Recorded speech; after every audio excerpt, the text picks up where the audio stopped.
Yan!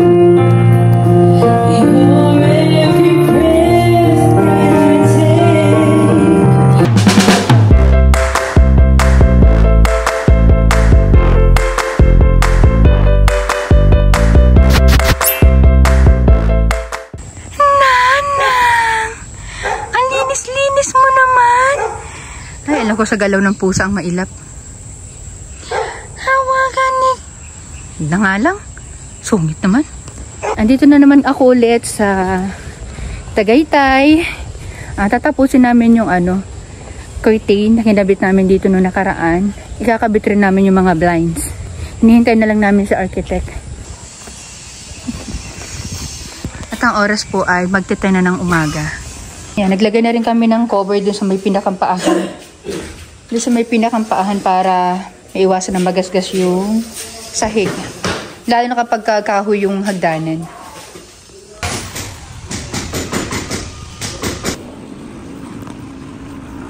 Sige, yan.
At pagkatapos nga namin mag-install doon, ay pumunta kami dito sa old client ko kay Tita Dali. Malapit lang kasi sila dito at dapat dito po talaga kami tutuloy noong nag-i-install kami nung unang araw namin doon. Kaya lang nahiya ako, kaya nga minessage ako ng may-ari ng bahay na bakit hindi daw ako agad nagsabi. Nahihiya rin naman kasi ako. Kaya ang sabi ni Tita Dali ay pumunta raw po kami dito pagkatapos namin mag-install. At hindi na talaga ako nagpatumpik-tumpik pa, hindi na rin ako nagpakipot dahil naman talagang medyo napagod talaga po kami. Lalo na nga doon sa part na kung saan-saan kami nagluluto. Nakiki-CR at nakikipupo. Pero okay lang kasi sa ganung pagkakataon, lalabas talaga ang diskarte mo. May kapaguran lang talaga pero ganun talaga. Iniisip na nga lang namin na nagka-camping kami. Ayoko kasing i-stress yung buhay ko kung ano man nagiging ganap. Dahil hindi talaga may iwasan na may masaya, may malungkot, may sobrang pagod at may chill-chill lang. Bago nga kami pumunta dito ay sinabihan kami ni Tita Dali na dito na rin daw kami magnanghalian o may pagkain na ihahanda si Kuya Hector. Napakarami na namin ganap dito, chillers. Kami po kasi ang gumawa ng kortina ng bahay nila, mga furnitures at kung ano-ano pa. At ito nga ang bumungad sa amin at gutom na kami. Hindi na talaga kami kumain dahil alam namin na magluluto nga si Kuya Hector. At ito na nga yung mga ninanda niya. Sinaing sa tulingan, Bicol Express, may saging, may kanin, syempre hindi mawawala. At lalo ka pang gugutumin dito dahil napakaginaw. Lalo't malapit na nga ang December. Napakaganda ng ambience dito kaya hindi talaga may iwasan.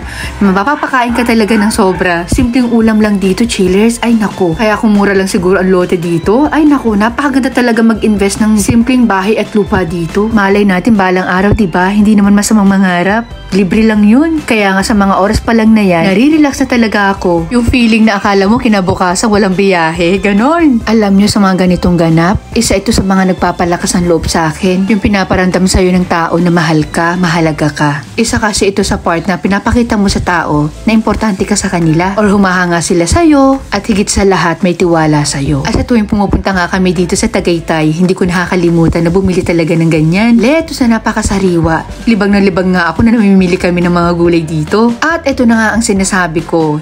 May inuman na, banding-banding, simpleng pagkain, simpleng pulutan. At yun na nga rin ginawa namin pulutan, yung ulam na niluto ni Kuya Hector kasi marami naman. At oops, sino ang nakaka-relate sa chicheryang to? 1980s yan. Old school ang peg. Sa pagod namin ng mga nakaraan ay bigla talagang naibsan yung pagod ko. At partida, nilabas pa ni Kuya yung kanyang JBL na karaoke. At kami nga makakabinyag dun sa mic niya na yung araw na yan mismo dumating. Ang ganda rin talaga ng tunog ng JBL. Pero bukod dyan, may dala rin po ako. Madalas ka rin talaga namin dinadala yung ganyan ko. Mas malaki nga lang dyan.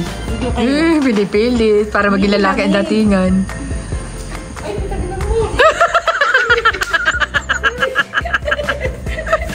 Dali, ano? Sabi ko na eh. Dali! Nakawad pa naman si Ano mo yung dalawa? Ay, bibilitin yan. Lalaki ako. Matapang ako sa lamig. Oh, hindi dyan nasusukot ang pagkalalaki. Dali, hindi. Pag hindi nyo kaya, wag. Di bali na. Yeah, nakakatabati magbalnaw. Oo. Itulog na lang ninyo yan. Dali, ikaw mo. Dali, bigling nga. Ang million hype na nabulsa. Kaya nila. Hindi ko kaya yan. Buti naman, hindi sila giniginaw eh. Lalo na pag-ahon nyo. May ahon. Hindi ko talaga kaya. Shoutout kay Madam Dali. Talaga? Hindi ko kaya pag walang itin. At bago nga kami pumunta dito, sabi ko iinom talaga ako ng alak para kayanin ko yung pag-swimming. Kaya lang, hindi talaga kaya chillers. Masyadong maginaw. Yung dalawa nga, hirap na hirap eh. Ako pa kaya. Pero kung siguro maliwanag pa, makakaya ko. Tibay-tibayan lang para sabihin lalaki. Wag ako. Wala akong mga ulo nyo. Kakain ko kasi yun. Yan, angas-angasan. So yan chillers, sila Kuya Hector, niready pa nila yung yung rooms ko. Dun sa second floor, kung saan ako dati nag-room nung nag-install kami dito. Tapos nilagyan pa niya ng towel, sabon, kumpleto. Ay, nakaka-touch naman. Salamat Kuya Hector and kay Ma'am Dali. Thank you so much po talaga sa pag-accommodate dito sa amin. Ayun, so ang ganda ng banding namin dito, na video okay kami. Kwentuhan.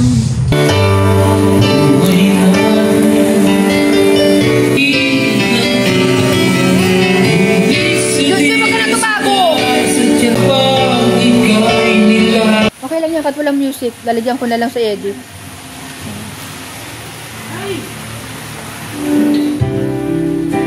At nung nagkakasarapan na nga, ay nagluto pa si Kuya ng pulutan. Ayan, ang sarap. Para tuloy gusto kong kumain ng kanin. Hindi ko nga rin natanong sa kanya kung paano niya niluto yan para magaya nga. At mga taga Bicol nga rin po pala sila. Diyos mabalo sir, dai ko kamo basta malilingawan mag-agum. God bless you always po. Sana po ay dai ikaw mabago at maghirilingan kita tidi sa Pilipinas pag uli nindo. Hindi ko na nga pala napakita sa inyo na nilinisan pa ulit ni Kuya Hector yung swimming pool na yan. Dahil ginagamit namin yung cellphone ko sa pag-video okay.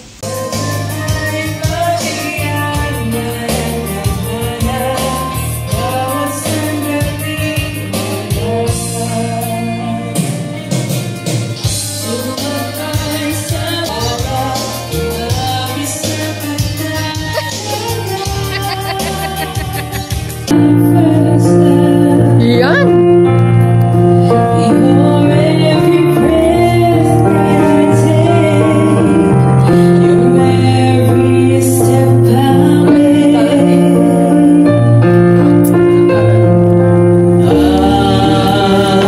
Kinikilig ako!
Feeling ko, bitin si Kuya Hector saka yung partner niya.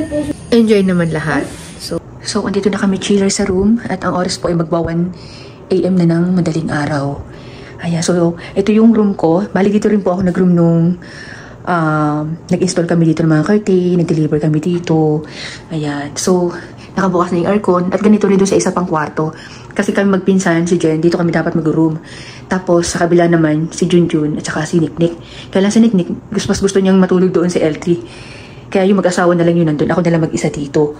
Ngayon, ayan o. Niready pa ako ng toothpaste, sabon, tissue, tas kumot. Oh, may towel pa. Oh, sobrang ang sarap sa pakiramdam na ako yung medikta ng ganito ng tao. Alam mo yun, parang thank you Ma'am Dali, Kuya Hector, and kay ate, yung partner nyo sa pag-asikaso sa amin. Sobra as in. Ang ginaw lang. Ang ginaw na nga sa labas. Pagpasok namin, maginaw din.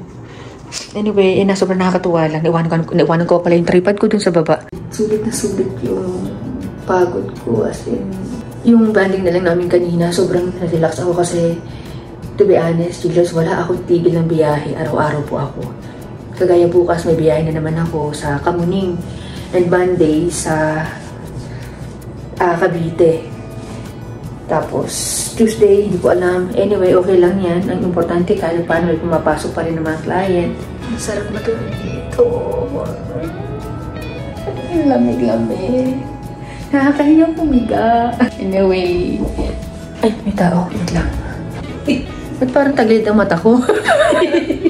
Nag-vlog ka pa pala. Nag-vlog ako. Ay, bisitahin ko nga yung mag-asawa. Wait lang. Hindi ako pwede masyado magbigay kasi tulog na sila Kuya Hector sa baba. Kami pa talaga unang nagamit ng bahay o ng rooms na may-ari. Sa totoo lang. Kasi hindi pa nila ito nakikita sa personal. Ito naman yung isang room. Wow. Kapalamoks nyo ah. Nandun kami tinasa kondo. Oo, hindi lang kondo. Para kayo na sa mamahaling hotel. Sabi na niya, parang sa hotel. Kaya hilod-hilod din ha. Ikaw pinakamalas ng gato din. Oh, linis-linis din ang katawan ha bago humiga dyan. Hilod-hilod. Oh, sige, sara na yung pinto.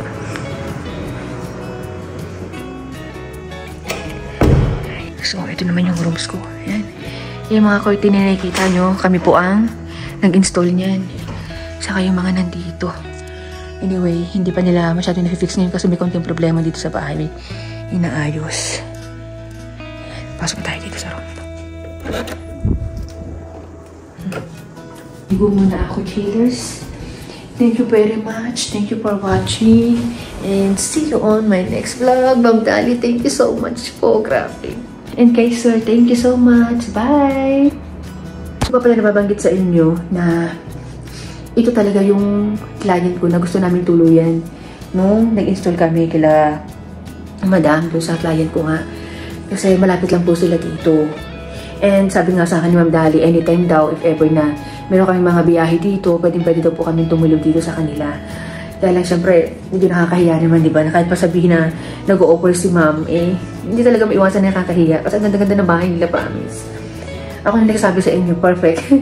Ay, may konting problema kasi hindi naman talaga nawawala yan. Pero, as in, sino ba namang bihira ang tao na papayag na ipagamit yung bahay nila na ganito kaganda, ganito kalaki, nang hindi pa nila natitirhan. Kaya minsan, yung mga taong ganito, ito pa yung talaga mas binibless eh. Kasi, ewan ko, siguro dahil nga may tiwala rin sila sa akin. Ganyan, so, tutulog na ako, makakatulog na sa wakas. I-enjoy ko na lang tong moment na to. As in, kakalimutan ko muna ang lahat ng mga isipin ko. Katulad kanina, oo, nagbabanding-banding kami, pero may mga part na parang, alam mo yung next trabaho naman, pero ngayon, ito tulog ko to ng bonggang-bongga. Bahala kayo dyan. Basta matutulog muna ako. Good night everyone. Bye!